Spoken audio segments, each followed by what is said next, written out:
La cartelera de esta noche empezó con la famosa promesa de peso pluma Chase Hooper enfrentando a Peter Barrett, siendo gran favorito en casas de apuesta. Honestamente, la pelea fue mucho más pareja de lo pronosticada, y Hooper se vio muy inferior en combate de pie. Barrett dominó en el primer round y conectó fuertes patadas a las piernas en el segundo, que dejaron a Hooper apenas siendo capaz de moverse y con pocas opciones de ataque. Pero Chase es un maestro en el suelo y tenía claro que su única esperanza de remontar la pelea era consiguiendo un derribo o llevando la pelea a la lona de cualquier manera. En el tercer round, con un creativo giro de Imanari, Chase logró llegar al suelo con su rival y atacar una de sus piernas, buscando un gancho de talón y amenazando la sumisión durante bastante tiempo, hasta que la defensa de Barrett no aguantó más y Chase logró doblar su rodilla y talón para hacerlo rendirse en una pelea que parecía tener ganada, pero se le escapó por completo con un creativo ataque de último minuto del joven Hooper. En la segunda pelea de la noche, vimos un activo primer round, en el que la ampliamente favorita Tecia Torres derrotó a Sam Hughes por nocaut técnico, cuando entre rounds el doctor de la UFC determinó que Hughes no podía ver con uno de sus ojos y por lo tanto le prohibió continuar, dándole una rápida victoria a Torres. En la tercera pelea, vimos una importante sorpresa en la categoría de peso pluma.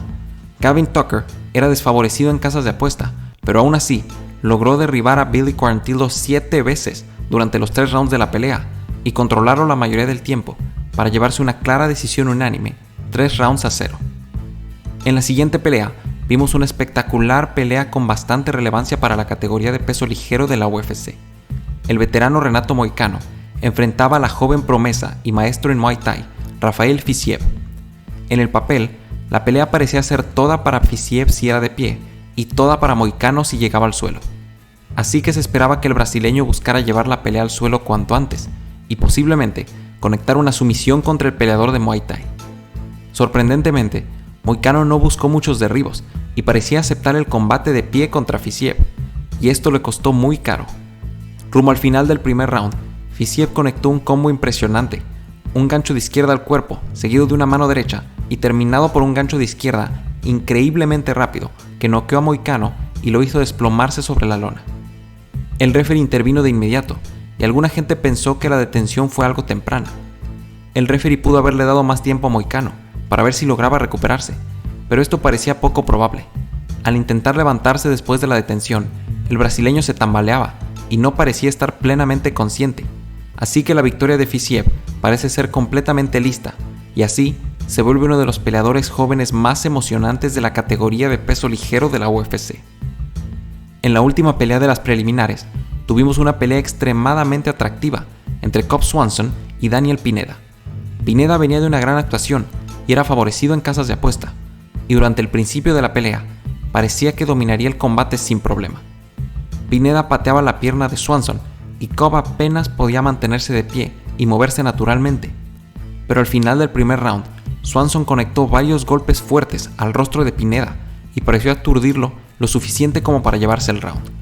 En el segundo round, Swanson sorprendió a Pineda y con una pierna muy dañada logró conectarlo con una gran combinación que lo derribó y lo dejó prácticamente noqueado.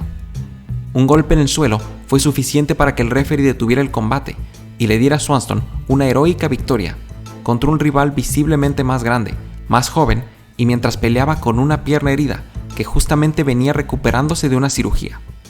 El veterano Swanson muestra así que no está terminado en la categoría de peso pluma y que aún puede dar mucho dentro del octágono después de tantos años de pelear. Arrancando la cartelera estelar, vimos a Junior Dos Santos contra la gran promesa francesa Ciryl Gane. Como en la mayoría de las peleas recientes de Dos Santos, el tema tristemente era ver si nuevamente sería noqueado, porque desgraciadamente para el veterano, su barbilla ya no parece resistir lo mismo que durante su juventud. En el primer round, la pelea fue pareja y Gane se veía paciente y conectó un poco más que el brasileño para probablemente llevarse el round en el que no hubo momentos tan explosivos. Durante el segundo round, esto cambió y Gane aturdió a Dos Santos con un jab para después conectarlo cerca de la reja con un codazo al lado de la cabeza y derribarlo de inmediato. Dos Santos cayó de rodillas, como aceptando el knockout técnico, y el referee lo rescató poco después para declarar su cuarta derrota consecutiva por knockout y darle al francés la victoria decisiva que necesitaba para ingresar al top 5 de la división y volverse un futuro contendiente al título, de una división que desesperadamente necesita nuevo talento. En la segunda pelea de las estelares, vimos al joven Kevin Holland enfrentar al veterano Jacare Souza, y vimos un final inesperado y espectacular a una pelea que parecía ser bastante pareja en el papel. La narrativa previa a la pelea parecía marcarnos un clásico enfrentamiento entre un peleador de pie y uno de suelo. Souza es un maestro en sumisiones y se creía que Holland no podría resistir en el suelo con él. Y cuando en segundos la pelea había llegado al suelo, esto parecía ser terrible para Holland. Pero el joven estadounidense pudo defenderse muy bien de espaldas a la lona e incluso amenazó con conectar un triángulo un par de veces.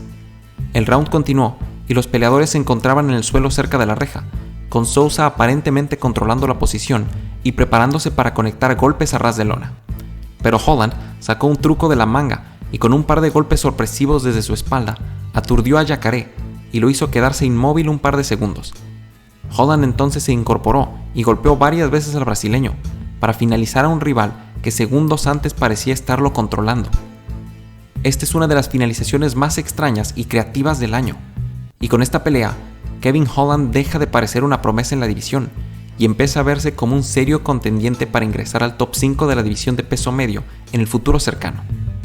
Al final del combate, Holland pidió pelear contra Khamzat Chimaev en una pelea que podría ser muy interesante, pero que parece poco probable, porque el ruso sigue programado para enfrentar a Leon Edwards en enero del 2021. Después vimos a dos maestras de Jiu-Jitsu enfrentarse en una pelea de peso paja. Mackenzie Dern enfrentó a Virina Jandiroba y la pelea fue casi disputada completamente de pie, a pesar del gran currículum que ambas tienen en pelea de suelo. Durante el primer round, Dern se vio mejor y presionó a su rival, conectando más golpes y haciendo a Jandiroba retroceder constantemente. Durante el segundo round, Mackenzie también parecía ir dominando, pero recibió una fuertísima rodilla a la nariz que la puso en problemas y la dejó sangrando gravemente durante el resto del round. Dern terminó el asalto de espaldas y siendo controlada, y esto puso los cartones 1-1 para convertir el tercer round en un asalto esencial para ambas peleadoras. Ambas peleadoras parecían entender que la pelea se definiría en el tercero, y ambas intentaron ir al frente y convencer a los jueces. Ambas tuvieron sus momentos, pero al final, Mackenzie Dern fue ligeramente más eficiente con sus golpes, y así, los jueces le dieron una decisión unánime, 2-1, para impulsar nuevamente su carrera en la división de peso paja y perfilarla para tener importantes peleas en 2021. El evento coestelar trajo el esperado regreso de Tony Ferguson contra el peligroso brasileño Charles Oliveira. Esta pelea parecía enfrentar a dos peleadores con estilos relativamente similares, y el hecho de que Oliveira fuera un maestro en combate de suelo podía significar un gran problema para Ferguson. Los tres asaltos de la pelea fueron bastante similares, y Ferguson jamás pudo imponer su juego ni mantener la pelea de pie. La diferencia en este combate fueron los derribos y el control en el suelo de Oliveira. El brasileño consiguió un derribo por round, y una vez en el suelo, jamás dejó a Ferguson ponerse de pie. Tony se conformaba con minimizar el daño que recibía a ras de lona, pero no se le veía esperanza alguna de lograr ponerse de pie. Oliveira estuvo extremadamente cerca de conseguir una llave de brazo que pareció estar a punto de romperle el brazo a Tony. La campana salvó a Ferguson, pero en los demás rounds vimos a Oliveira conseguir derribos fácilmente y luego mantener la pelea en el suelo, para ganar una importante pero poco activa pelea que lo perfila para una oportunidad por el título después de años de pelear en la UFC y de tener una gran racha de 8 victorias consecutivas. Entonces llegó el evento estelar, y con él, una de las mejores peleas de la historia de peso mosca. Deiveson Figueiredo es visto como un campeón implacable, con el que el mejor escenario es sobrevivir un par de rounds. Pero el mexicano Brandon Moreno le dio una pelea muy dura y bastante pareja, que terminaría siendo declarado un empate. El primer round fue parejo, pero con Deiveson presionando más y persiguiendo a Moreno en el octágono. El segundo fue decisivamente para el campeón, pero la esperanza del mexicano seguía viva, porque su estrategia era esperar a que el campeón bajara su explosivo ritmo y atacarlo en los rounds finales. El tercer round estaba siendo nuevamente dominado por el brasileño, pero vino un golpe bajo que provocó que perdiera un punto, y esto le daba esperanza a Brandon de alcanzarlo en las tarjetas de los jueces. El cuarto round fue el mejor de Moreno. Conectó varias combinaciones e incluso pareció hacer al campeón tambalearse y estar cerca de caer. Tuvo control en el suelo y sin duda se llevó el asalto, lo cual mantenía la pelea viva para el último round. Desgraciadamente, Moreno se lesionó el hombro y no fue muy activo en el último asalto. Este fue el round menos explosivo de la pelea, y un derribo tardío del campeón pudo darle el asalto a los ojos de los jueces. Al final, una tarjeta decía 47-46 para el campeón, y otras dos decían 47-47, así que la pelea fue declarada un empate mayoritario, y esto inevitablemente nos llevará a una revancha. Las tarjetas no muestran que dos jueces pensaron que Figueiredo ganó 3 rounds y Moreno 2, pero la deducción del punto convirtió esas tarjetas en un empate. Aún así, Moreno se vio bastante competitivo y es sin duda la prueba más difícil que el campeón tiene en la división de peso mosca. Dependiendo de la gravedad de la lesión en el hombro de Moreno, podremos ver esta gran revancha en la primera mitad del 2021. Con esto, la división de peso mosca recobra vida y vuelve a ser bastante interesante después de años de ser ignorada por los aficionados y por la UFC. La próxima semana tenemos el último evento del año. Stephen Thompson se enfrenta a Geoff Neal en una cartelera con grandes peleas que incluyen a José Aldo contra Marlon Chito Vera y el regreso de Marlon Moraes y Anthony Pettis. Les agradecemos que se suscriban al canal si quieren mantenerse al día con todo el mundo del MMA. Gracias, que tengan un buen día y que Dios los bendiga.